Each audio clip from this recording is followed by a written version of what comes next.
India, why do they refrain from saying Vande Mataram?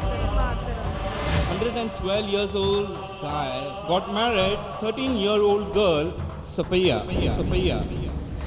What is the concept of soul? Your scholarship is very profound.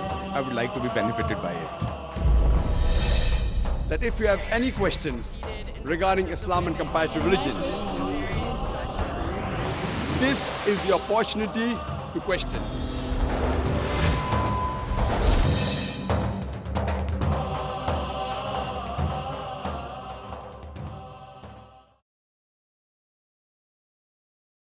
Yes, brother. Mic 1.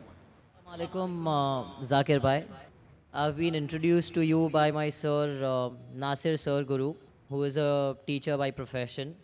And the first time I heard you was at Azad Maidan, and the topic was similarities between Hinduism and Islam. My name is Dipen Seth, and I'm working with a construction company. I have come across an argument by my fellow friends when we have discussed about these topics. And the question is that when the Mughals were there, they have tempered with the Hindu scriptures, and that's the reason we find like that. Myth or reality? Please throw some light on it. Thank you.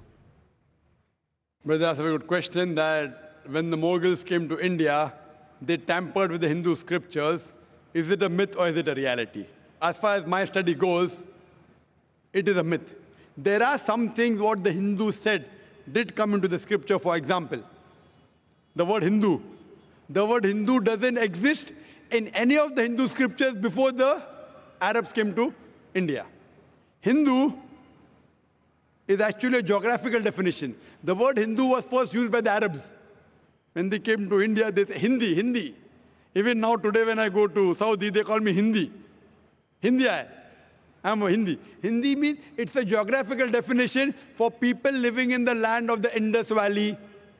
It's not a religious definition. That's the reason Jawaharlal Nehru says the word Hindu does not appear in the Hindu scriptures until the Arabs came to India. But regarding a question, the Mughals tampered with the Hindu scriptures. Point number one. As far as my study goes, the Mughals did not tamper with Hindu scriptures. Fine. Now, even if I agree with you that the Mughals tampered, now once they have tampered, you leave that scripture now. If you agree that the scripture is tampered, so leave it now. What are you going to follow? A tampered scripture? Follow a scripture which is not tampered. Quran. So even if I agree with your argument that Mughals have tampered the scripture, now leave that scripture. Suppose you have 2 glasses of water. One glass is pure. In the other glass, someone puts 1 drop of gutter water. It's in front of you. But once it mixes, you can't make out the dirt. Will you have that glass of water? No. Why? You can't see it. But because you saw dirty black color drop, it falls in the glass of water, it mixes, you can't make out. Will you have it? Will you have that glass of water? Once I've seen it, I won't have it. Correct, very good, because you're logical. So even if I agree with you that Mughals have tampered the scripture, leave that scripture. Have the pure scripture. Quran. And if you say they have not tampered, the Hindu scripture says you have to follow the Quran. Hindu scripture says that you have to follow Prophet Muhammad, peace be upon him. If they have not tampered, leave it, follow this. If they have not tampered, the scripture says that you have to believe in one God, which I give quotation. Besides giving quotation of God, that scripture also says that you have to follow the last and final messenger, Prophet Muhammad, peace be upon him.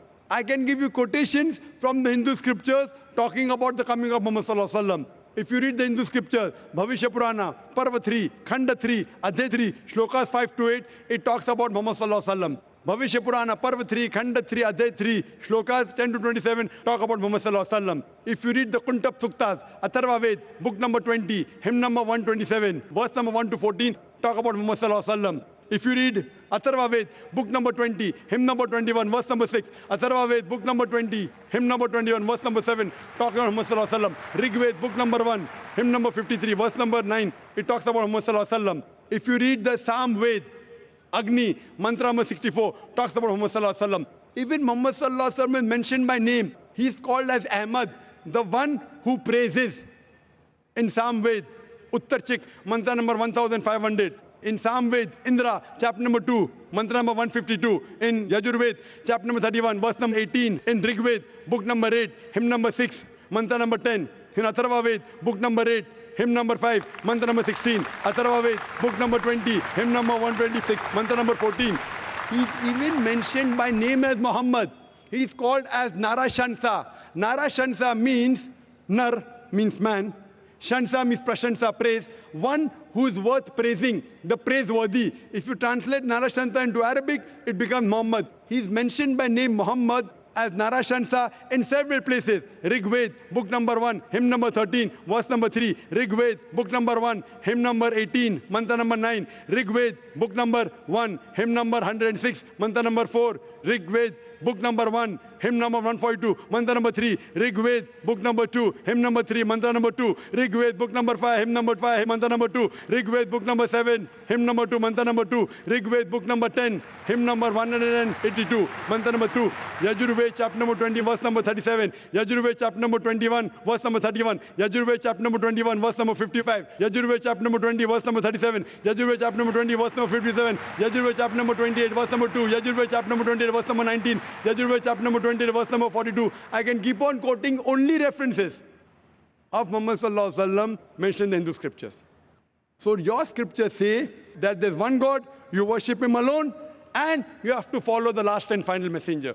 Even your Hindu scriptures speak about the Kalki Avtar, about Muhammad sallallahu alaihi wasallam as the last and final messenger. It says his mother's name will be Sumati. That's Amina, the name of Prophet Muhammad sallallahu alaihi wasallam mother. It says his father's name will be Vishnu, Yas, servant of God. Abdullah, which was the name of Muhammad sallallahu alaihi wasallam's father. It says he will be born in Sambala, a place of peace, that is Makkah. He'll be born in the place, in the family of the chief of Makkah, and we know in the family of Quraysh. He'll have 4 companions, talking of the Sahabas. I can go on and on and on, talking about this Kalki Avtar.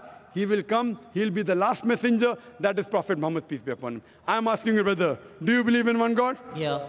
Do you believe that there's no idol worship?